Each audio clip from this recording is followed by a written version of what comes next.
Olá!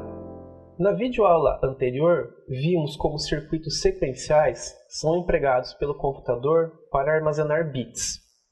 Por meio de tais elementos de memória, são construídos registradores e unidades de memória empregados pelo computador. Na aula de hoje, vamos conhecer outras tecnologias e tipos de memória que também são empregados pelo computador para armazenar a informação. Devido aos tipos variados de tecnologias de memória que o computador emprega no processamento da informação, é comum representar a memória em uma hierarquia em forma de pirâmide.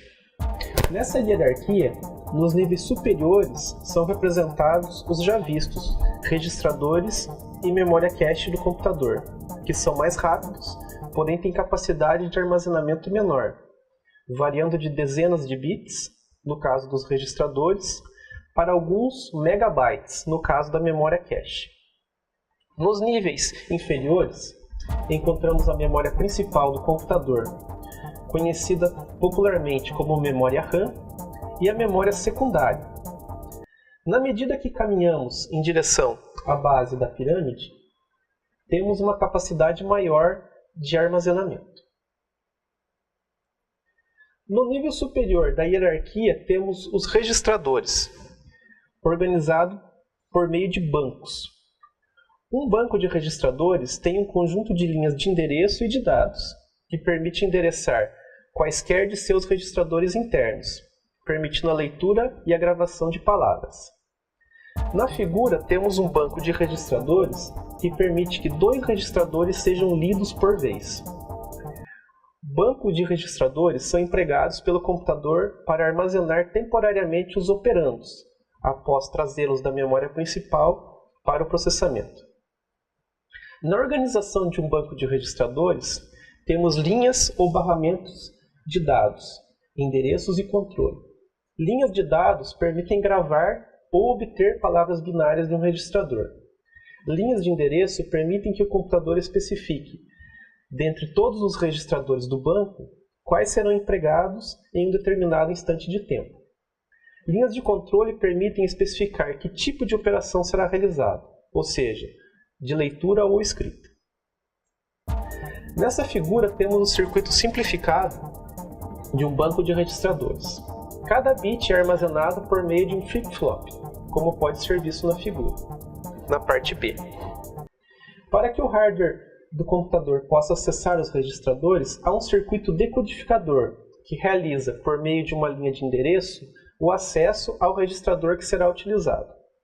Por exemplo, se tivermos 32 registradores em nosso banco de registradores, precisaríamos de linhas de endereço de 5 bits de tamanho, para termos 2 elevado a 5 endereços ou códigos diferentes, um para cada registrador do banco.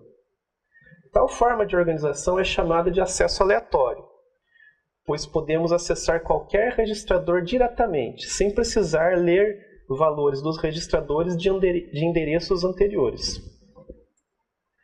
Em um segundo nível, mais acima da hierarquia de memória, temos a memória cache. A memória cache de um computador é construída por meio de flip-flops. Tais unidades de memória, por possuírem uma densidade maior, são organizadas por meio de memória de acesso aleatório. Da mesma forma que os bancos de registradores, memórias de acesso aleatório têm barramentos ou linhas de endereço, dados e controle.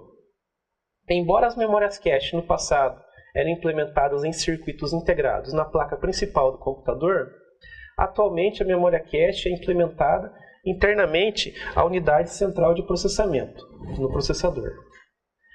A memória cache tem uma hierarquia ou organização específica. É comum termos atualmente 3 níveis de memória cache em um processador, chamadas de L1, L2 e L3. Cada unidade de cache tem tamanhos maiores na medida que o índice de 1 a 3 aumenta e apresenta desempenho melhor em relação ao tempo de acesso na medida que este índice diminui. A memória principal, ao contrário da memória cache e do banco de processadores, não emprega flip-flops para armazenar bits. A memória principal, conhecida popularmente de memória RAM, emprega capacitores para esse fim. Capacitores permitem que a memória tenha mais densidade, ou seja, armazene mais bits por espaço físico. O nome dinâmica vem da tecnologia que utiliza capacitores. A memória principal é localizada na placa-mãe do computador, em slots específicos. A memória principal é organizada em módulos, ou também chamados pentes de memória. É utilizada para armazenamento de programas e de dados. É empregado no ciclo de instrução do processador, quando o computador busca instruções e dados na memória principal para o processamento e seu funcionamento. As tecnologias de memória vistas até o momento são classificadas de voláteis. Uma memória volátil armazena a informação enquanto o circuito de alimentação de energia do computador está ligado. Memórias voláteis não permitem o armazenamento persistente da informação. Memórias com armazenamento não volátil são encontradas no último nível de nossa hierarquia de memória. Embora mais lentas que os demais tipos de memória vistos, tais tecnologias permitem o armazenamento persistente da informação e permitem armazenar uma quantidade muito maior de dados. Exemplos de memórias não voláteis são o disco rígido, ou HD, e os discos drives de armazenamento de estado sólido, ou SSD. Em nossas videoaulas, estudamos os elementos principais e tecnologias empregados pelo computador. Vimos inicialmente o modelo de computador com sua unidade de controle, unidade lógica aritmética, memória e dispositivos de entrada e saída. Detalhamos os tópicos principais envolvidos na organização de computador, por meio de circuitos lógicos combinacionais e sequenciais. Nesta aula, conhecemos as principais tecnologias de memória existentes no computador. Vimos que cada tipo de memória tem características específicas de capacidade e de desempenho. Consultem o livro didático para maiores detalhes sobre as tecnologias de memória, bem como os sites indicados. Bons estudos!